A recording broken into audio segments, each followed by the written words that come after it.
Shalom, brothers and sisters. My goodness. So Yahuwah establishes a pattern. We see a pattern established everywhere. Simply said, is transgression of Yahuwah's word brings consequences of exile from his presence. We see that all over the place. Which is life abundantly, his presence, right? His presence is life abundantly. He is so merciful that when we leave his presence and sin, he has made a way back for us in Yahushua HaMashiach. See? Incredible. Incredible. So I was looking at Deuteronomy 18, 17 to 22. And Yahuwah said to me, what they have spoken is good, right? When the children of Israel, read the context. Context is great. That's a way to take things out of understanding if you don't get the context, right? But I know you know the context, right? The children are asking for a king, for Moshe to intercede, to speak to Yahuwah. They didn't want to hear him. All right, and Yahuwah said, what they have spoken is good. I shall raise up for them a Nabi, a prophet, right? Like you, out of the midst of their brothers. And I shall put my words in his mouth. My words in his mouth, right?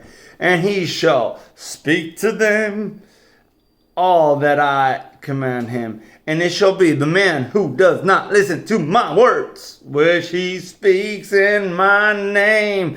I required it of him.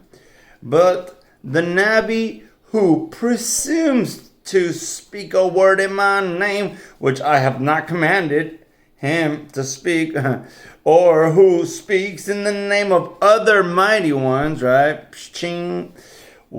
Even that Nabi shall die, right? Obviously, in the spiritual death, fashal. So, all right. And when you say in your heart, how do we know the word which Yahuwah has not spoken?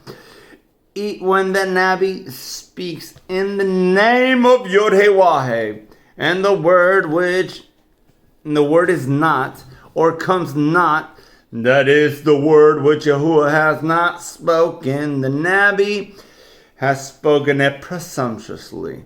Do not be afraid of him, obviously, right? So if the word doesn't come true, we know that Yahuwah did not speak it, right? But in the same manner, on the other hand,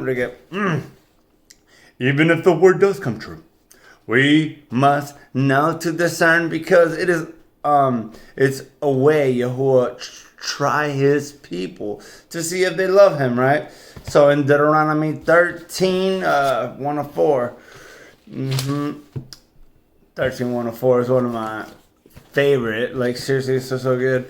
So, okay. When there arises among you a Nabi, or a dreamer of dreams, and he shall give you a sign or a wonder, and the sign or wonder shall come true. This is like the other hand, right?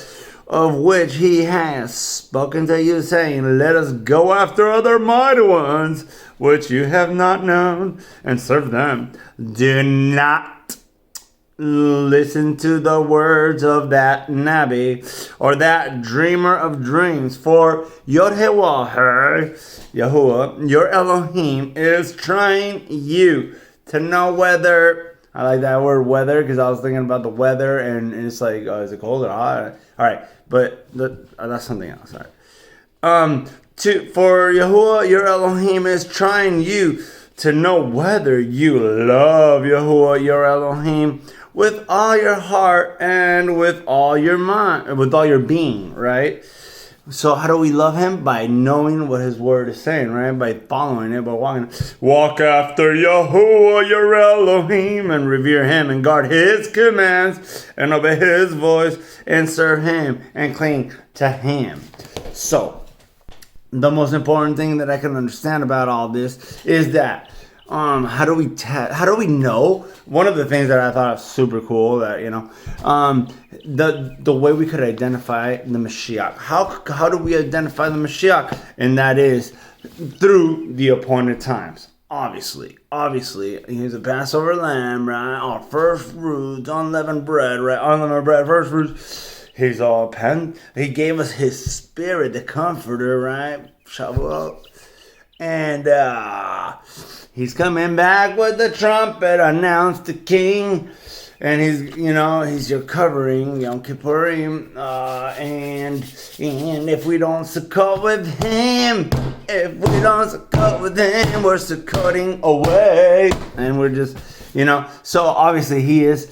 The feast days allow us to reveal, because it says also in the scripture, but it says, I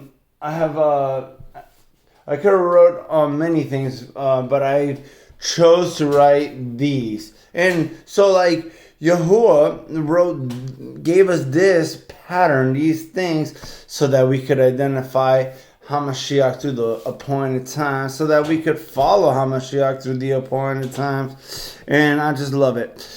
All right? And, the point is to study the scriptures so that we know what the scripture says. Instead of all these dreamer of dreams and false prophets that we see out there, It's like, hold on, I feel, and then they blah, I feel now that, blah, it's just all nonsense. Shalom!